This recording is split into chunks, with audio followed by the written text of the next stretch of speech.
Olá, pessoal. Eu sou o Lucas e esse trabalho é referente à disciplina de Políticas Públicas de Alimentação e Nutrição. E o tema do meu grupo é esse daí que vocês estão vendo na tela, o Programa de Aquisição de Alimentos no contexto da pandemia de Covid-19. O meu grupo somos eu, o Eric, o Luca e o Thiago, mas durante essa apresentação eu vou representar os outros membros do grupo. Então vamos lá. De início, a gente tem que entender um pouquinho como é o programa de aquisição de alimentos, como ele surgiu e quais são seus objetivos. Esse programa ele estava inserido no conjunto de políticas desenvolvidas pelo governo federal por meio do programa Fome Zero. E ele foi instituído e regulamentado em julho de 2003. E qual o objetivo desse programa? O objetivo dele é auxiliar, né, atingir as pessoas, as populações em maior vulnerabilidade social, fortalecendo a segurança alimentar e nutricional do país. E qual foi a diferença, né? Quais foram as mudanças entre o que a gente tinha antes e o depois do programa de aquisição de alimentos? Basicamente é que, com esse programa, a gente teve uma desburocratização das regras para a aquisição de alimentos. Antes, para o governo poder comprar um alimento, os produtos, né, dessas famílias agricultoras, tínhamos as licitações e com isso toda aquela burocracia que acabava impedindo que essas famílias conseguissem vender a sua produção para o governo. E por meio desse programa de aquisição de alimentos, não precisa mais de licitação para poder comprar da agricultura familiar. E se vocês perguntarem, e de onde vem a verba para esse programa? No começo, era do Fundo de Combate e Erradicação da Pobreza, dentro da Política Nacional de Segurança Alimentar e Nutricional, e atualmente ainda faz parte dessa política nacional, mas a principal verba vem do Ministério da Agricultura, Pecuária e Abastecimento, né? Então vamos lá. Como funciona na prática o programa de aquisição de alimentos? Ele atua em duas cadeias, né? Principalmente, que seria o beneficiário fornecedor, sendo o agricultor familiar, e o beneficiário consumidor, que seriam as populações de risco e vulnerabilidade social. E como funciona o programa? O governo ele compra a produção desses agricultores familiares e entrega essa produção para as pessoas em situação de vulnerabilidade social, que seria o consumidor final. Como ele faz isso? Né? Aí a gente entra nesses mecanismos de compra e venda. O primeiro mecanismo que a gente pode citar é o de compra com doação simultânea, onde o governo pega a produção dos agricultores familiares, né? E comprando essa produção, ele entrega para instituições de filantropia, hospitais, restaurantes populares e escolas. E essas instituições, após receberem esses alimentos, distribuem para essa população de risco. E o segundo mecanismo seria a compra direta. Como é a compra direta? O governo permite, né, que os próprios agricultores eles comercializem os seus produtos para o público final. Mas de que maneira, né? Existe meio que uma regra, assim, uma tabela para que os agricultores familiares sigam. Então eles têm um valor pré-definido, vamos dizer assim, de qual preço eles podem comercializar seus produtos. Outro modo também é a compra institucional, que é quando o ente público de administração direta ou indireta vai lá e compra a produção desses agricultores. A gente tem também o apoio à formação de estoques e aquisição de sementes. Isso está mais ligado à Conab, também ao MAPA, né? E temos uma parte um pouco menor do programa, que seria o incentivo à produção e ao consumo de leite, que é um pouco mais restrito, como eu disse, e a ideia do programa é incentivar o consumo por gestantes, nutrizes, crianças e idosos, né? Mas essa parte ela não é tão significativa pensando no todo.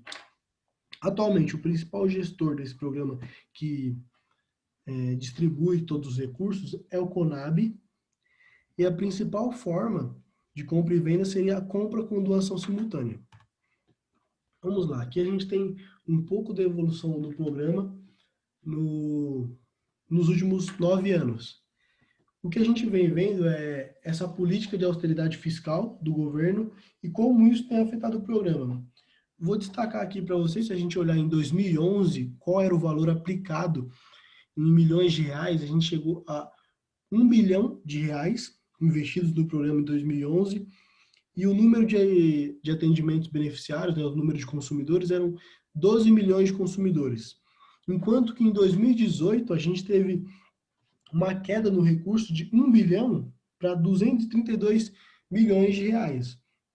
E com isso, o número de beneficiários que também caiu pela metade. Se a gente olhar o número de agricultores que era beneficiado pelo programa em 2011, a gente tinha 156 mil agricultores dentro do programa. Em 2018, esse número caiu para 53, ou seja, caiu 3 vezes o número. Então, esse corte de gastos, né, essa falta de recursos do programa afeta muito tanto o lado fornecedor, que seria o agricultor familiar, tanto quanto o consumidor final, que seria a população de vulnerabilidade social.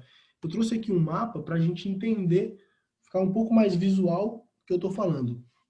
Em 2017, em roxinho aqui, a gente vê quais são os municípios contemplados pelo programa de aquisição de alimentos.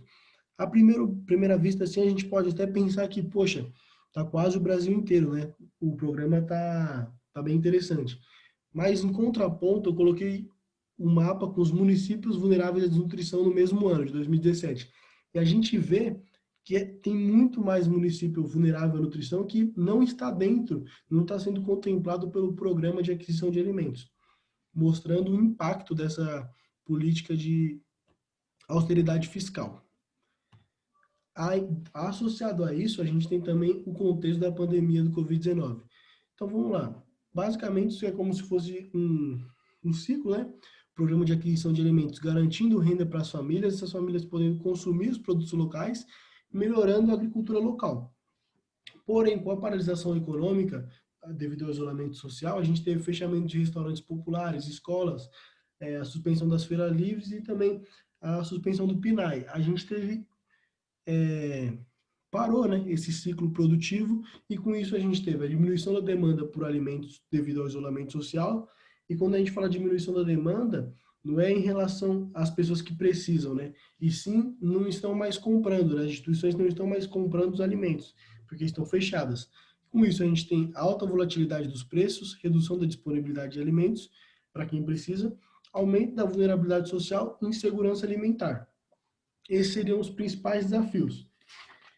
E aí, vamos lá. Quais são as possíveis soluções? A gente trouxe aqui algumas que seriam as parcerias com a iniciativa privada, novas formas de distribuição, por exemplo, delivery, e a redução da burocracia para a compra de alimentos. Essa parceria com a iniciativa privada, a gente buscou na literatura e já tem um dado no Rio de Janeiro, onde a Fundação Banco do Brasil ela comprou os alimentos desses agricultores familiares e entregou a trabalhadores informais, né? Em relação ao delivery, a gente sabe que, apesar de parecer uma solução, os agricultores precisam de uma estrutura logística um pouco maior do que o óbvio, né? E tem um dado mostrando que esse tipo de sistema de venda não está sendo suficiente para escoar toda a produção.